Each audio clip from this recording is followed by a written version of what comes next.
الرحیم۔ جو حضرات سوال و جواب سن رہے ہیں وہ نمازیوں کا احترام کیجیے۔ نمازی کے سامنے سے گزرنا یا سجدے کی جگہ پر بیٹھنا گناہ ہے، اس سے بچنا ضروری ہے۔ دوسری گزارش یہ تھی کہ الحمدللہ آپ حضرات کی کوششوں سے اور فکر سے اور دعاؤں سے ایک بور ہمارا خیر خیریت سے مکمل ہو گیا ہے، جو کہ مدرسے کے ایک حصے کے لیے پانی کی سپلائی کے لیے کافی ہے، اور دوسرے پہ کام انشاءاللہ 1 سے 2 دن میں شروع ہونے والا ہے۔ آپ حضرات دعا فرمائیں کہ اللہ تعالیٰ اس کو بھی کامیاب فرمائیں، اور مدرسے کو، جامعہ کو، مسجد کو اللہ تعالیٰ بہترین وافر پانی نصیب فرمائیں۔ اسی طرح ہمارے جامعہ کو بہت زیادہ مشکلات درپیش ہیں بجلی کے بل کے حوالے سے، اور بظاہر ایسا لگ رہا ہے کہ سولر اگر لگا لیا جائے تو انشاءاللہ جامعہ کے مسائل اور بوجھ میں کچھ کمی ہو جائے گی۔ 40 کلو واٹ کا سسٹم ہمارے پاس ایک اللہ کے بندے نے لگا کے دیا ہے، لیکن وہ بہت ہی ناکافی ہے۔ ہم مزید اس کو بڑھانا چاہتے ہیں۔ آپ حضرات میں سے جس کو بھی اللہ نے توفیق دی ہو وہ ضرور اس خیر کے کام میں بڑھ چڑھ کے حصہ لیجیے گا۔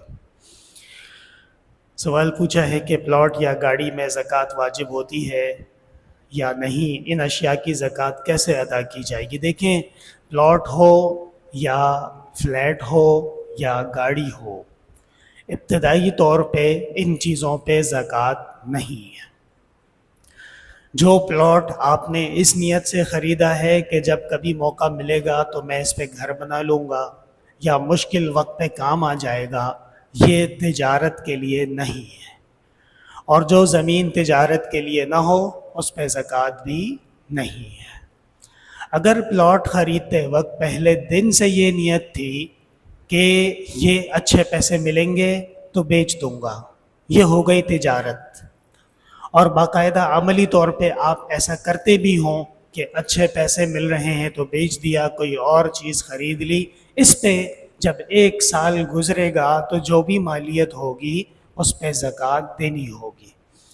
اگر پلاٹ بیچ دیا ہے تو اس سے جو پیسے حاصل ہوئے ہیں اس پیسے پہ زکوٰۃ ہوگی۔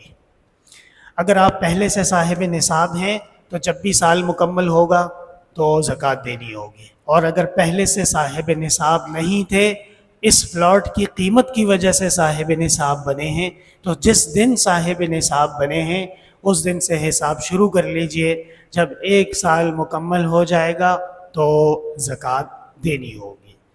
یہی حکم فلیٹ کا بھی ہے، یہی حکم گاڑی کا بھی ہے۔ میں نے کچھ گاڑیاں رینٹ کار کمپنی کو کرایہ پر دی ہیں، کیا ان گاڑیوں پر زکوٰۃ واجب ہوگی؟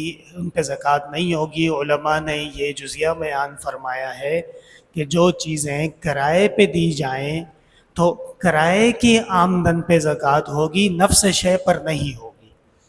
آپ کے مسئلے کا جواب یہ ہے کہ گاڑیوں پہ زکوٰۃ نہیں ہے، لیکن گاڑیوں سے جو سالانہ آمدن ہو رہی ہے وہ آمدن اگر نصاب کے برابر یا نصاب سے زیادہ ہے تو زکوٰۃ دینی ہوگی۔ اسی طرح گھر کرائے پہ دیا ہے تو گھر پہ زکوٰۃ نہیں ہے، لیکن گھر کی جو سالانہ آمدن ہے اس پہ زکوٰۃ دینی ہے۔ مسئلہ اسی طرح ہی ہے۔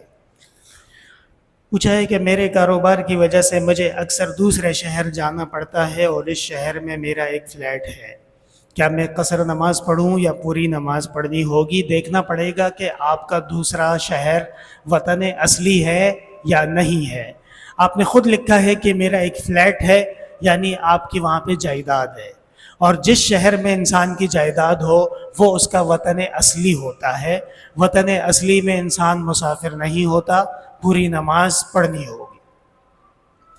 ہاں، اگر ایسا ہے کہ وہاں پہ آپ کی جائیداد نہیں ہے لیکن اکثر آنا جانا ہوتا ہے تو 15 دن سے کم رہنے کی نیت کریں گے تو مسافر ہیں، اور اگر 15 یا 15 سے زیادہ دن رہنے کی نیت کریں گے تو مقیم ہے۔ ایسی صورت میں پوری نماز پڑھنی ہوگی۔ تیسرا مسئلہ یہ ہے کہ دوسرا شہر اگر بالکل قریب میں ہے تو پھر اس میں سفر کا اعتبار نہیں ہے۔ مثلا ہمارے دو شہر ہیں، ایک اسلام آباد ہے اور ایک راول پنڈی ہے۔ اب ان دونوں کے درمیان کوئی فاصلہ نہیں ہے، کوئی فرق نہیں ہے، بس نقشے کا فرق ہے، باقی سب ایک ہی ہے۔ تو یہاں پہ ایک شہر سے دوسرے شہر پہ جا کے آپ یہ نہیں کہہ سکتے کہ میں مسافر ہوں۔ مسافر کے لیے سفر مسافت ضروری ہے، اور وہ 48 میل ہے۔ 48 میل کے اندر اندر آپ مسافر نہیں ہیں۔ پوچھا ہے کہ یتیم بچوں کی سرپرستی کا حق کس کو ہے؟ یتیم بچوں کی سرپرستی کا حق سب سے پہلے والدہ کو ہے، ماں کو ہے۔ لڑکا 7 سال تک اور لڑکی 9 سال تک ماں کی تربیت میں رہیں گے۔ اس کے بعد اگر میت کا باپ ہے یعنی دادا، تو دادا کا حق سب سے زیادہ ہے۔ اگر دادا نہیں ہے تو پھر اسی یتیم کا بڑا بھائی ہوگا، اس کا حق ہے، وہ اس کو رکھے۔ اور اگر یہ بھی نہیں ہے تو پھر شوہر نے جس کو وصی بنایا ہے، وصی اس شخص کو کہتے ہیں جس کو شوہر کہہ دے کہ اگر میں مر گیا خدا نخواستہ تو میرے بچوں کا خیال رکھنا ہے، میرے پیسوں کا خیال رکھنا ہے، میری پراپرٹیز کا خیال رکھنا ہے، اس کو کہتے ہیں وصی۔ وصی کا حق ہے کہ وہ بچوں کی سرپرستی بھی کرے اور بچوں کا خیال بھی رکھے۔ اگر وصی نہیں ہے تو پھر نمبر آتا ہے چچا کا۔ لوگ ایسے براہ راست اس کو لے جاتے ہیں، اس طرح نہیں ہے، اس میں کچھ تفصیل ہے، اور جس کا حق پہلے ہے اس کا حق پہلے، جس کا حق بعد میں ہے وہ بعد میں۔ چچا بھی نہیں ہے تو چچا کے بچے، چچا کے بچے بھی نہیں ہیں تو امیر المومنین، مسلمانوں کا جو بڑا ہے، جو بادشاہ ہے، علاقے کا امیر ہے، اس کی ذمہ داری ہے کہ وہ یتیموں کا خیال بھی رکھے اور ان کی ضروریات بھی پوری کرے۔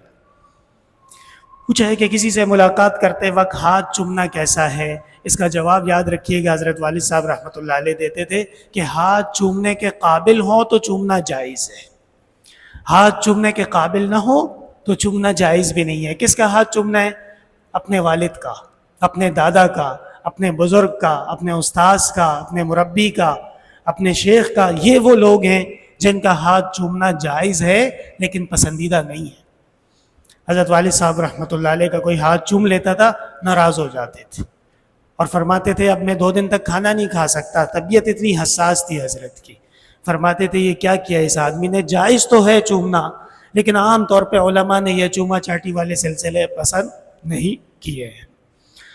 فرض نماز کے بعد اجتماعی دعا سنت سے ثابت ہے یا نہیں ہے؟ اگر ہے تو کیسے ہے؟ فرض نماز کے بعد اجتماعی دعا بالکل سنت سے ثابت ہے۔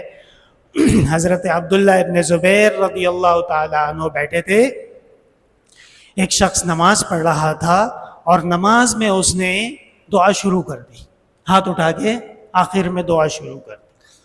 حضرت عبداللہ ابن زبیر رضی اللہ تعالیٰ عنہ شدید ناراض ہو گئے کہ یہ تم کیسے دعا کر رہے ہو، یہ تو نماز ابھی ختم بھی نہیں ہوئی ہے، سلام کر لو اور سلام کے بعد پھر ہاتھ اٹھا کے دعا کر لو۔ یہ ہو گیا مطلق دعا کا ثبوت۔ اسی طرح بخاری مسلم میں اور دیگر کتابوں میں حدیث ہے، جناب رسول اللہ صلی اللہ علیہ وسلم جب نماز پڑھ لیتے تھے تو اللہم انت السلام و منک السلام تبارک یا ذی الجلال والاکرام، یہ الفاظ حدیث سے ثابت۔ تیسری بات، امام العصر آیت من آیات اللہ، محدث الکبیر حضرت مولانا محمد انور شاہ کشمیری رحمۃ اللہ علیہ نے لکھا ہے کہ فرض نماز کے بعد مطلق دعا کا ثبوت ہے، اجتماعی دعا خلاف سنت نہیں ہے۔ کیا مطلب ہے؟ مطلب یہ ہے کہ وہ لوگ جو کہتے ہیں کہ سرے سے دعا ہی نہیں ہے وہ غلط کہتے ہیں، دعا ہے۔ دعا و مخ العبادہ، دعا تو اصل عبادت ہے اور دعا تو اللہ سے مانگنی چاہیے۔ اور حضرت صاحب ابن یزید کی حدیث ہے کہ جناب رسول اللہ صلی اللہ علیہ وسلم جب دعا فرماتے تھے تو ہاتھ اٹھاتے تھے ہتھیلیوں کی طرف، اور جب دعا ختم کرتے تھے تو ہتھیلیاں چہرے پہ مل لیتے تھے۔ یہ بھی ثابت ہو گیا، صرف مسئلہ رہ جاتا ہے اجتماعی کا، اور اجتماعی دعا تعلیم للامت کے لیے جائز ہے۔ بات یہ ہے، اور مزید تفصیلات مفتی اعظم ہند مفتی کفایت اللہ رحمۃ اللہ علیہ کی کتاب ہے النفائس المرغوبہ فی الدعاء بعد المکتوبہ، یہ کتاب آپ حاصل کر لیجئے، اس کا ترجمہ بھی ہو چکا ہے، وہ دیکھ لیں۔ صدقات و خیرات کس کو دینا چاہیے؟ جواب یہ ہے کہ جی صدقات اور خیرات کی قسمیں ہیں 3، فرض، واجب، نفل۔ فرض زکوٰۃ واجب جیسے نذر جیسے صدقۃ الفطر یہ صرف مستحق کو دے سکتے ہیں، غیر مستحق کو دینا جائز نہیں. اور جو نفلی صدقات ہیں وہ آپ اپنے بچوں کو بھی دے سکتے ہیں، اپنی بیگم کو بھی دے سکتے ہیں، سب صدقہ ہے. بعض لوگ فرض نماز کے رکعات کے ساتھ نفل کو بھی ملا کر بیان کرتے ہیں، جیسا کہ مشہور ہے کہ عشاء کی نماز 17 رکعات ہے، کہ یہ بات غلط مشہور ہوئی ہے. نفل نفل ہے، فرض فرض ہے، دونوں کو ملا کے بیان کرنا یہ بات ٹھیک نہیں ہے.